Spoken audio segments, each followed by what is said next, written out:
Hello, I'm here with Jane Muncke, Managing Director of Food Packaging Forum, the event that we are at today and have been at all day. It's been amazing. I'm just going to close this door. Yeah. It's been a long day and people are tidying up here, so... Yeah, we're just tidying, cleaning up a little bit. All right, so Jane, how do you feel like it went today? I'm really satisfied. Yeah. It's been a great day. It was the 7th workshop that we did. Can you imagine it? Congratulations. And thank you. And every year so far I've said, oh, this has been the best workshop so far. So I am going to repeat that.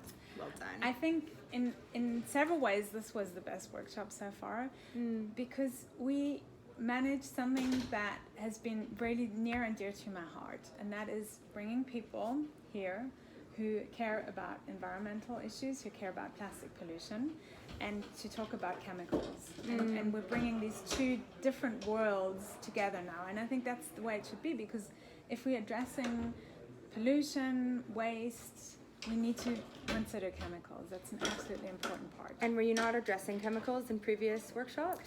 Yes, we've always been talking about chemicals. Okay. So our issue is chemicals in food contact Right. articles. That's a big word. So it's your food packaging or it's your processing equipment and so on. We're interested in understanding... Conveyor belts exactly. and gloves that people wear when they're or even working your with your food. tableware at Okay. home, or napkins even. Yeah. So this is considered food contact because Yeah. it's going to come in contact with food. And so we're interested in understanding the chemical composition of these articles and what it means when they transfer from the packaging into the food. People ingest them. What does it do to our health? Right. So that's a very closed world in a way, Yeah. the food contact world, I call it. But then, of course, there's the whole plastic pollution world and people trying to find solutions for plastic pollution and waste and so on. And my point is... Martin, are you leaving? I don't know. I'm sick. No, it's perfect. It's okay. He just photobombed our interview here. But Are you going to the drinks? Yes. We will see you there. Yeah. Okay. Good. Okay. So where was I? You were saying how you now have the plastic pollution people Exactly. And so the thing is, not that these issues weren't complicated in themselves enough yet. But the thing is, if we want to find solutions that don't become tomorrow's problems, we need to address them in a holistic way, which means we have to integrate them. So we can't think that we'll find solutions to food packaging in that bubble without thinking about what becomes of them when they turn into waste. And the same is true that waste management needs to consider the function of food packaging and the chemical composition. And so the good solutions will be addressing the issues that are of concern in both of those kind of worlds. Yeah, and it was interesting too to have some industry people here that were talking about marketing and how the packaging needs to look and appear and function. Because I think that I mean, just to have that whole ecosystem of a product and where it ends up the full life cycle. And today you achieved that, you accomplished that. But how do you feel being here in Switzerland? The regulations on food packaging, how are they different here in Europe and comparatively to the world? So Switzerland's a very small country. We have a small market. Mostly we adopt European regulations for food packaging. There's two important exemptions that I could highlight. The first is that we have a list of chemicals that can be used in printing inks. Okay. Because printing inks, when you apply them to food packaging, they can get into the food. Right, okay. And so they have a separate regulation in Switzerland. That's not the case in Europe. Printing on where? Well, for example, you have a beverage carton. Yeah. And the beverage carton is different layers of materials. The innermost, like a milk, like a shelf-stable milk, almond milk or something. Yeah, exactly. The innermost layer is plastic. Yeah. It's polyethylene. When the outside is printed, the cartons are still they're uncut, so they're in big sheets. And so the outside is printed, and then the sheet is rolled up again. And so when you roll that up, that printed outside gets in contact with the plastic inside, and then you have a phenomenon called offset migration, which is basically, maybe you did that in kindergarten, you painted something and then pumped it onto paper. That would be offset printing. So there you get migration of chemicals when you do that. And so chemicals suddenly become relevant. Printing ink chemicals become relevant because they get into the food. And so that's something that the Swiss regulation explicitly deals with, what kind of chemicals can be used there. It's a list of over 5,000 chemicals, by the way. So it is. We'll just get researching on those. Yes. The other thing that's special about Switzerland is we don't allow recycled paperboard in direct food contact. Okay. That means all the boxes of cressini or spaghetti or cereals that you can buy, they will not be allowed to be made of recycled paperboard unless they have an inner bag that is what we call a barrier material. And that's just because you can't regulate the sorts of things that end up in the recycled paper. Because here we recycle paper in Switzerland, but of course it's newspapers, it's glossy magazines, it's with all sorts of inks and it's not food grade inks, exactly. And so instead of complicating the collection and sorting, they just said, okay, we're not going. And the point is that the chemicals in the newspaper printing inks, they're carcinogenic. They're not, they're really not good for health. But the stuff stays in the paper after recycling. And is that something like with the U.S. or Australia, for example? Is this a pretty worldwide adopted policy or not really? I don't know any other country who does it like that. Oh, really? Yeah. Wow. And is this because you're here and you're kind of like driving this policy change? I don't know. Okay. I wouldn't claim that win.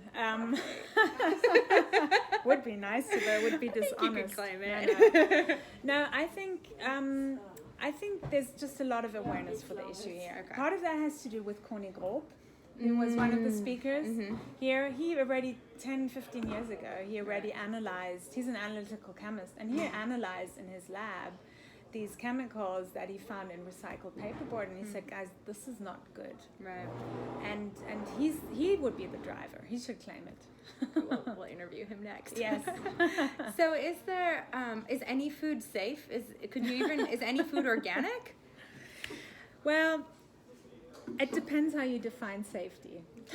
Fair enough. Not wanting to get technical on you there, but for me, safety should be, it doesn't contain synthetic, man-made, known hazardous chemicals that originate from the food packaging. When I go to the store and I buy paper or plastic food packaging, I don't know if it contains hazardous chemicals or not. Of course, I have a normal life. I don't, it's not my job like yours to go completely plastic free. So sometimes I buy the stuff, I don't feel good about it, to be honest. What worries me most... Do you not feel good about it because of like the environmental impact or because of the impact on your health? Both, obviously, both. Yeah. I mean, I do a few things where I know that I can reduce my exposure, but, those are sort of the easy things. Like what? I try to avoid processed food. Yeah. So, I'll see you later, yes? Yes, yeah. Sorry, this is a difficult interview location. It's real cash. So we're part of a co-op here that pays a gardener to grow vegetables for us. Oh, amazing. And so once a week I get a baggie of locally, organically produced, A plastic seasonal. baggie? No. I have my little cotton or actually great. silk bags. Silk is great. I love those foldable balloon silk bags. Have you seen those? I think so. good. That fold up small. Yeah. Yeah. And that obviously that's not packaged. Right. And So it's fresh and local and it hasn't come into contact with and it gets, unusual substances. Yeah, exactly. And it gets me creative, because sometimes there's veggies in there that I'm like, what is that? And so I look up the recipes, and of course my kids refuse to eat that, but they'll eat the carrots. And I don't have. Well, I've reduced a lot of the plastic kitchenware that I have. Probably don't have much. There's the spatula to scrape the bowl, when you're making dough. The soft spatula. Yeah, the silicone. And is silicone okay? Well, it's same but different. Yeah. They put a lot of synthetic chemical additives in there. So it's, I don't put plastic in contact with hot food. Yeah. Don't microwave your food in plastic. And the silicone baking trays? I don't use them. Yeah. I'm not a big fan Not of to be them. trusted. What about the silicone moon cups? What are those? The period cups that you fold up and put up? So do you eat them? No, okay. We do not eat them. I'm just joking. Now I've heard of those. I mean, you put them in your body, right? Right, yeah, I it's have no plastic. idea. I don't know if anyone's looked at them. I hope they're at least food grade. They are. I mean, medical. Yeah, Yeah, medical grade. They are medical Yeah. grade. The ones that I've seen. Well, look, I mean, the thing is, there are so many chemicals, as you said, so many knowledge gaps. The absence of evidence must not be equated with evidence of absence of harm. And that's the thing, you know, That's hard, the isn't it? known unknowns. And I can't give you a good answer for that. And we just have to minimize our risk and Yeah. minimize our exposure, Yeah. and things that we don't know about can't be Yeah. innocent until proven guilty. Yeah, well, you choose materials that are inert. Right. That's a good way to go What are about some? it. Well, ceramics, for example, usually though they can be glazings that can contain heavy metals, but ceramics are usually good. Glass, stainless steel, not the coated aluminum because that has a synthetic coating, but the stainless steel, you know. So I like Pure. those, Keep it simple. Keep it simple. And where can people find out more? Well, we have a lot of resources on our website. We're the Food Packaging Forum. .org. Our resources, I hear that a lot. People say, oh, your website is so nerdy and it's hard to navigate. I will confess that we're not aiming for the general public here. We're aiming for experts, but people who've watched this interview so far probably can consider themselves experts. You've now. made it 11 minutes in. Go to the website. We also have a fact sheet on the website. Oh, great. And that is for general public. That's a That good explains resource. the sort of principle. And that's in English right now. We're translating it to 17 languages. Ah, well done. So, okay, great. Yeah. Cool. Deutsch, Thanks, Jane. Français, whatever. Perfect. Sign language. Mermaid.